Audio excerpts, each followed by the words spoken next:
Assalamualaikum warahmatullahi wabarakatuh. Nama saya Muhammad Izzat Hakimi bin Muhammad Zuki.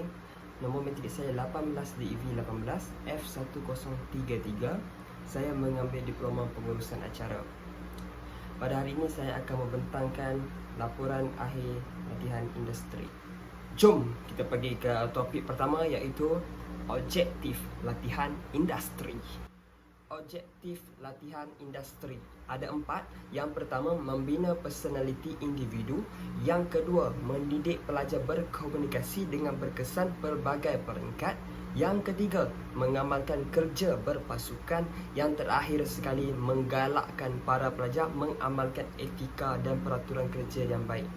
Objektif latihan industri ini adalah amat penting untuk para pelajar untuk pergi ke latihan industri, dan mereka akan tahu apa yang mereka perlu lakukan di tempat latihan industri mereka nanti. Apabila seseorang itu pergi ke latihan industri, sudah pastilah attitude, etika mereka akan menjadi lebih baik dan lebih bagus. Okey, yang seterusnya, latar belakang organisasi syarikat. Latar belakang organisasi syarikat. Hek Tarikh sebenarnya ada di beberapa negeri yang lain.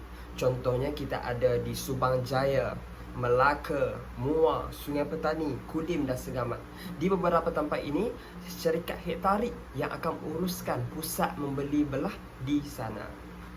Seterusnya, visi dan misi syarikat. Visi dan misi syarikat. Visi ada 3. Yang pertama, untuk membangunkan pekerja yang cemerlang. Yang kedua, menjalankan perniagaan secara beretika. Dan ketiga, menjadi tumpuan pelanggan. Syarikat Hek Tarikh perlulah memikirkan bagaimana strategi untuk lagi meningkatkan mutu supaya orang ramai lebih tertarik dengan pusat membeli belah yang mereka kendalikan. Seterusnya kita teruskan pada misi, ialah untuk membentuk portfolio yang kukuh dan dapat dipertahankan untuk mewujudkan nilai yang stabil dan lestari pada pihak berkepentingan.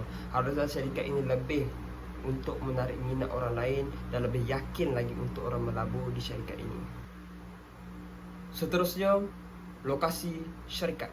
Kita boleh lihat di sini, inilah lokasi syarikat, iaitu di Central Square, 4th floor Central Square Shopping Center, nombor 23, Jalan Kampung Baru, 08000, Sungai Petani Kedah. Di sinilah tempat letaknya Central Square yang dikendalikan oleh Hek Tarikh.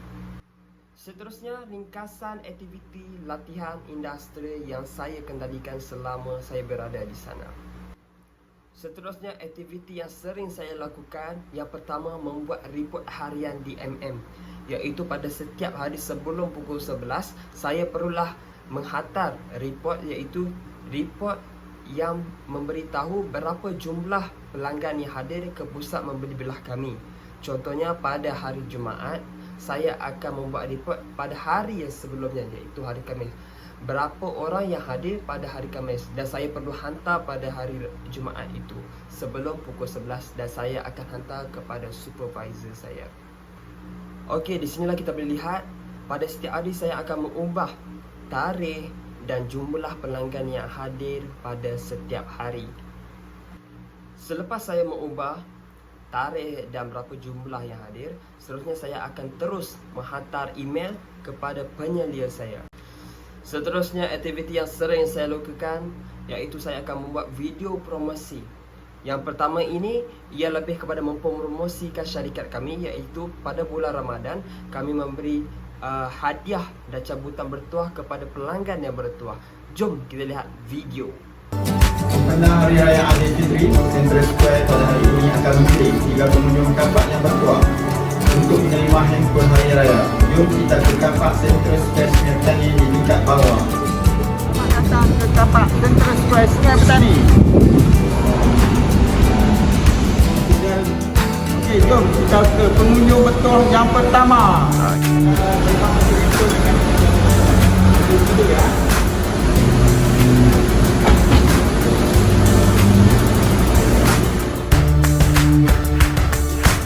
Pengunjung bertuah yang kedua.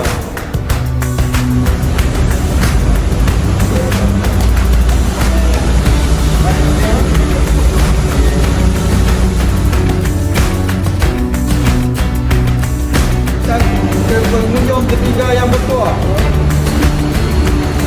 Ya, pengunjung bertuah Center Square contohnya hari ini. Tenang. Mana kita jumpa?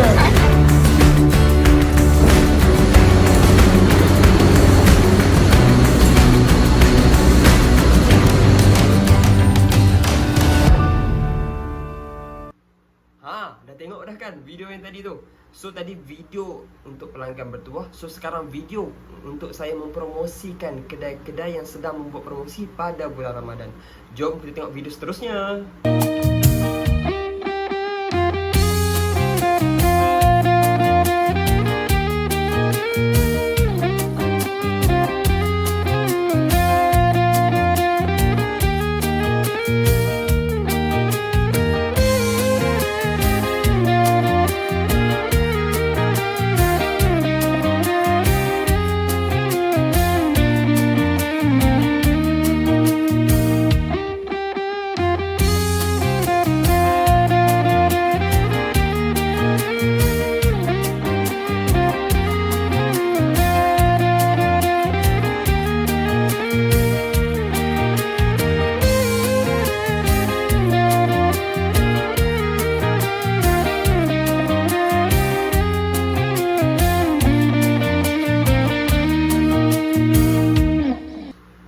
Selepas membuat video promosi kedai dan seterusnya, ini ialah video yang saya lakukan, iaitu saya membuat satu video tentang SOP bagaimanakah seseorang pelanggan itu cara untuk masuk dengan betul. Jom kita saksikan.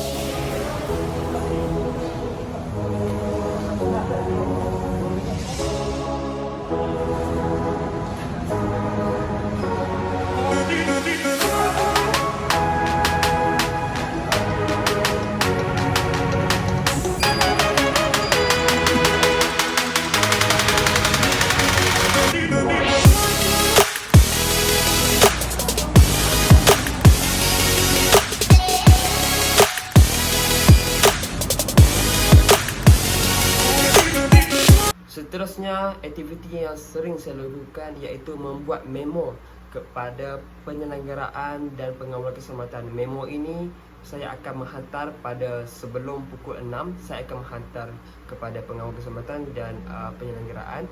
Sekiranya ada sesuatu acara akan berlaku pada keesokan harinya, supaya acara itu akan lebih lancar dan selamat. Selepas membuat memo tadi, seterusnya saya ada membuat satu lagi acara, iaitu memberi ketupat pada pelanggan pada bulan Ramadan. So pada setiap hari kami akan menyediakan 100 ketupat dan memberikan kepada orang-orang yang dalam time tu lah kami akan bagi. Siapa yang lalu time tu, kami akan memberikan ketupat kepada mereka pada bulan Ramadan sahaja. Okey, seterusnya kita teruskan kepada cadangan kepada pihak organisasi. Cadangan saya telah merangkakan ada 3 cadangan. Yang pertama, mewujudkan satu rangka kerja atau jadual tugasan bagi semua kaki tangan dan pelajar praktikal. Yang kedua, menambahkan bilangan pekerja. Yang ketiga, garis panduan terhadap setiap langkah atau prosedur kerja yang dilakukan oleh pelatih.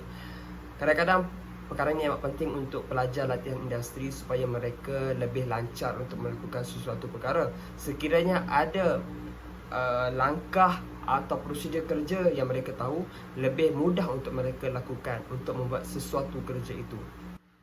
Selesai cadangan terhadap organisasi, seterusnya kita pergi ke cadangan kepada pihak politeknik. Kita berikan 2 cadangan kepada pihak politeknik.